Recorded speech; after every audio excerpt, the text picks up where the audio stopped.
안녕하세요.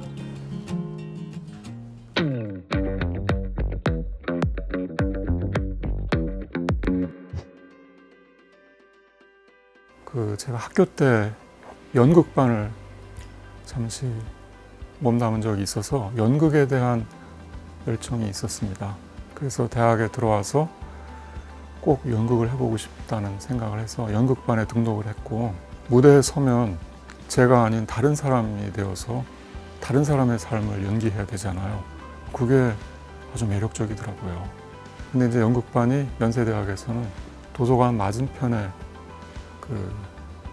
무대가 있고요. 활동 무대가. 거기서 이제 합숙을 하면서 연극 활동을 했는데, 그 밤에 합숙을 하면서 창밖을 내다보면 도서관의 불빛이 아주 환하죠.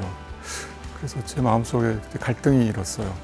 연극도 좋지만 저 환히 불을 밝힌 도서관에 가서 제가 원래 가려던 학문의 길을 정진해야 되는 게 맞지 않나, 이런 고민을 했던 1, 2학년 때 그때 모습이 생각이 나는데요.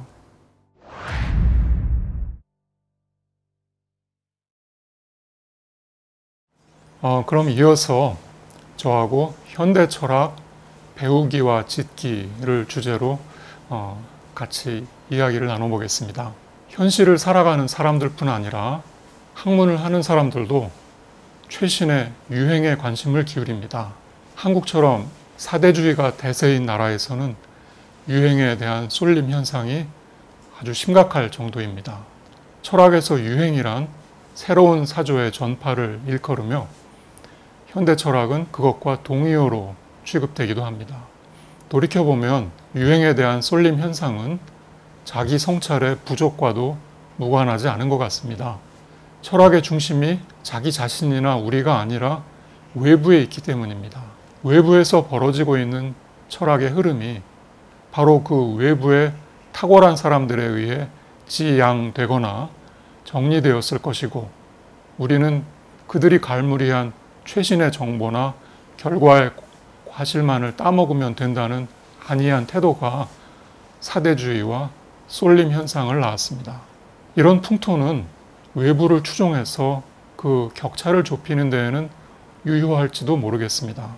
하지만 그로부터 한 걸음 더 약진해서 자신이 철학의 흐름을 이끄는 주도적인 위치에 서는 데에는 부족합니다. 사대주의와 쏠림 현상은 주인이 아닌 노예의 사유망각에서 비롯되는 것이기 때문입니다. 20세기 후반부에 국제 정치 경제학의 한 획을 그었던 종속 이론은 자본주의 세계 체제의 주변부에 놓인 후진국들이 그 체계에 편입되면 체계의 중심에 놓인 선진국들에 의해서 만성적인 종속 상태로부터 벗어나지 못한다라는 주장을 펼쳤습니다. 그런데 이 이론으로는 한국의 약진을 설명할 수가 없는 까닭에 지금은 국내에서조차 외면받고 있지만, 경제가 아닌 문화의 섹터에서는 저러한 견해가 비록 엄밀하게 이론화하기는 어렵겠지만 직관적으로는 설득력이 있다고 봅니다. 문화 종속을 타개하려면 사대주의와 쏠림 현상을 극복하고 세상에 쓸모 있는 비전을 내보일 수 있어야겠습니다. 제가 철학에 입문하던 시절에 한국에서는 현상학과 분석 철학이 현대 철학의 대표적인 사조로 영향력을 행사하고 있었습니다. 분석 철학은 과학의 눈부신 발전에 힘입어서 득세한 과학주의의 세례하에 철학을 그에 맞게 일신하고자 하는 사조였고, 현상학은 인식론의 언어 철학을 위시한 현대 학문의 성과를 접합해서 철학을 엄밀학으로 거듭나게 하고자 하는 그런 사조였습니다. 현상학은 대륙 철학, 분석 철학은 영미 철학이라는 각기 다른 전통의 연장선상에서 분류되었지만 그게 그렇게 다른 건가 하는 의문이 들기도 했습니다. 저러한 지리적 구분과 결부되어 있는 대륙의 합리론과 영국의 경험론은 서로 대립했다기보다는 근대성에 대한 서로 다른 방식의 기초놓기로 보는 게 더 타당해 보였기 때문입니다. 실제로 합리론자 라이프니츠가 경험론자 로크의 저술에 맞불을 놓는 책을 냈고, 대륙의 칸트가 영국의 휴을 읽고 독단의 잠에서 깨어났다고 고백하기도 했습니다. 현상학의 창시자인 후설은 분석 철학의 창시자인 프레게와의 서신과 비평에 영향을 받았고, 후설의 조교로서 그의 현상학을 창의적으로 계승한 하이데거의 저술에 분석 철학자로 꼽히는 위트겐슈타인이 공감을 표하기도 했습니다.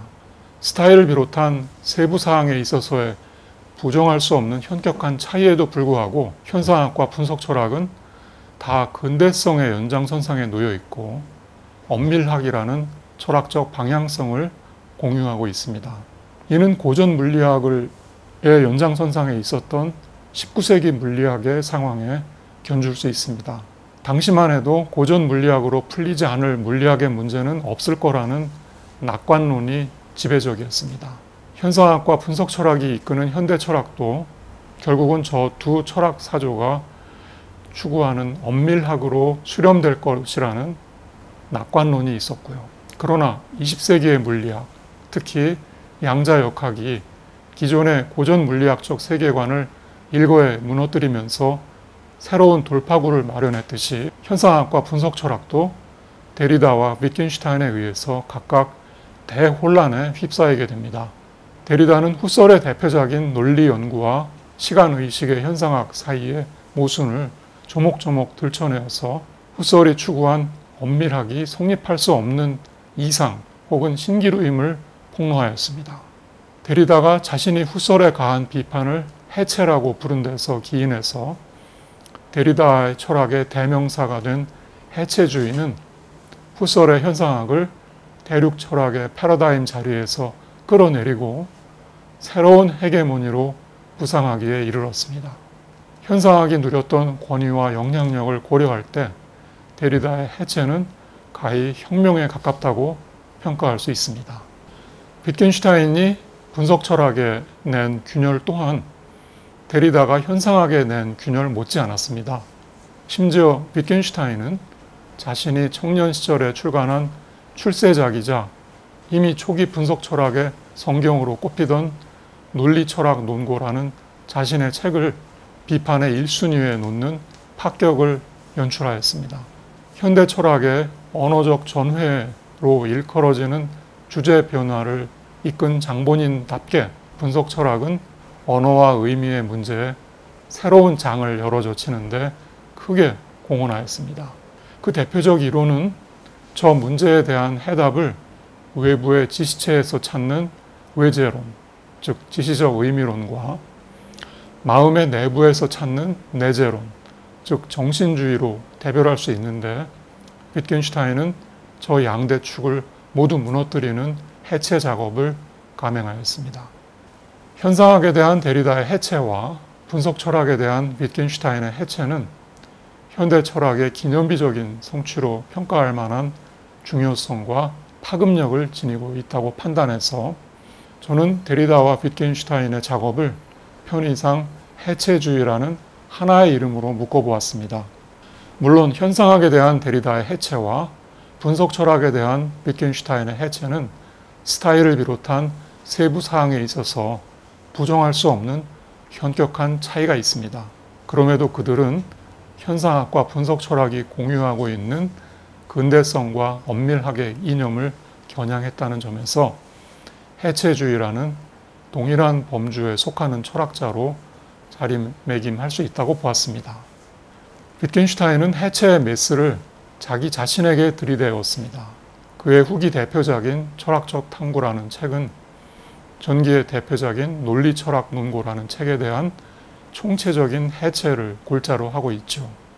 반면 데리다는 해체의 메스를 스스로에게 들이댈 필요성은 자인하면서도 정작 이를 시행하지는 않았습니다.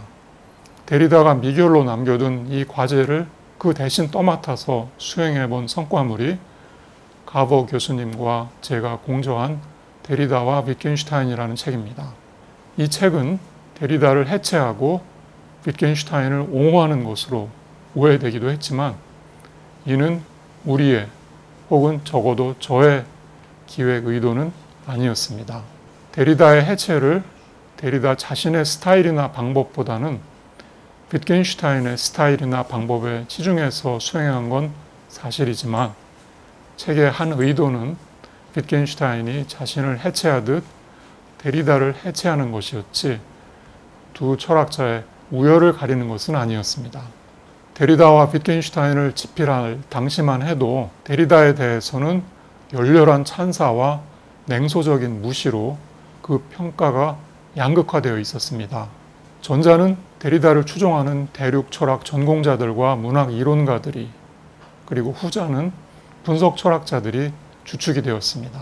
이 두 그룹 사이에 상대편을 전혀 인정하지 않겠다는 진영 논리만이 있을 뿐 진지한 학술적인 교류는 부재한 상황이었습니다. 그러다 보니 데리다와 위트겐슈타인이라는 책도 진영 논리의 선입견이 더 씌워져서 어느 한편에 치우친 책으로 잘못 읽히게 된 것입니다. 저는 데리다와 위트겐슈타인이라는 책이 현대 철학의 지형도에서 데리다를 처음으로 그 반대 진영과 정면으로 마주하게 한 학술서였다고 자평해 봅니다. 두 사람을 비교한 선행 연구물이 있기는 했지만 문학 전공자가 지필한 탓에 그들의 철학을 거론하는 대목에서 한계가 보였다면 데리다와 위트겐슈타인이라는 책에서는 두 사람을 철학사에 지평해 놓고 그들이 전개한 철학적 사유와 논증을 집중적으로 대비시켜 보았습니다. 데리다와 위트겐슈타인이라는 책은 평행선을 그어온 데리다의 해체주의와 위트겐슈타인의 분석 철학을 서로 마주하게 해서 그 접점에서 일어나는 스파크가 서로를 가로지르는 크로스오버의 계기가 되고 이로부터 양 진영의 닫힌 세계를 탈피해서 새로운 창의적인 사고가 피어나기 위한 마중물의 역할을 하려고 한 것입니다. 근본주의의 진영 논리로 똘똘 뭉친 한국 사회와 학계에서도 이 이종적인 작품이 훗날 무언가 새로운 돌파구를 마련하는 촉매제로 사용되기를 바랐습니다. 비록 선명히 부각되지는 않았지만 해체주의와 대비되는 위트겐슈타인의 자연주의에 대한 대강의 윤곽도 이 책에서 찾을 수 있습니다. 그 윤곽을 잡아나가면서 저는 가보 교수님의 초월적 자연주의와는 다른 형태의 자연주의를 위트겐슈타인에 대한 해석의 틀로 구상하게 되었습니다. 시대의 주류인 과학주의를 비판했다는 점에서 과학으로부터의 초월도 주목할 만하지만 초월론은 관념론으로 오해되기 쉽고 그랬을 때 위트겐슈타인의 자연주의적인 면모도 잘 드러날 수 없다는 한계를 지닙니다. 그보다는 사람의 자연사에 토대를 둔 자연주의가 위트겐슈타인에게 더 어울릴 뿐더러 철학적으로 함축하는 바가 더 크다는 생각에 이르게 되었습니다. 그러나 공저인 데리다와 위트겐슈타인에서 이러한 차이를 부각시키는 건 현명하지 않아 보여서 이 문제는 훗날을 기약하기로 했습니다. 데리다와 위트겐슈타인의 지필은 제게 서구 지성사와 현대 철학을 데리다와 위트겐슈타인을 통해서 나름대로 정리해 볼 수 있는 유익한 배움의 장이 되었습니다. 특정 철학자와 특정 텍스트에 갇혀있는 미시적인 연구에 치중하던 데서 탈피해서 거시적인 안목을 얻게 된 것입니다. 초월적인 자연주의든 자연사적인 자연주의든 자연주의를 해체주의와 대비시키는 구도는 데리다와 위트겐슈타인의 대비를 넘어서 현대 철학 일반, 심지어 동서 비교 철학에도 유효하겠다는 작업 가설이 떠올랐습니다. 겨우 철학책 한 권을 썼을 뿐인데 동서양의 철학사 전체가 제 시야에 들어왔고 영감이 샘솟듯 솟아났고요. 자신감과 의욕이 넘쳐났습니다. 당시 저의 나이는 불과 32살에 불과했었죠.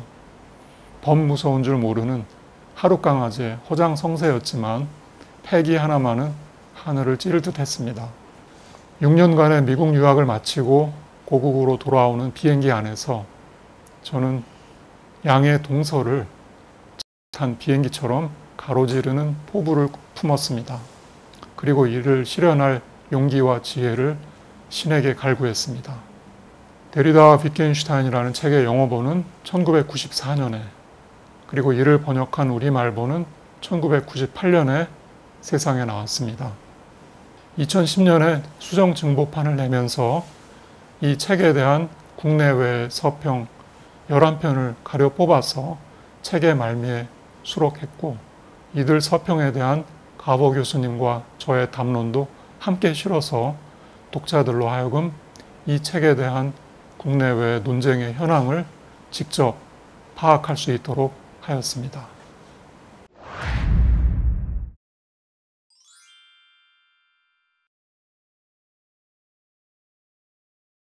네, 이 시간에는 저와 함께 청년 시절에 위트겐슈타인은 진리와 대면하고자 무엇을 말할 수 있는가에 관한 것이었습니다. 자신의 논리 철학 논고를 비판하면서 수학자 튜링과 벌인 논쟁은 둘째, 모순이 실제로 발견되었을 때, 셋째, 모순을 방치한다면 엄청난 결과가 초래된다. 그릇된 비판이라고 논박합니다. 철학적 사유가 불안이라는 근본 분위기로부터 유래한다는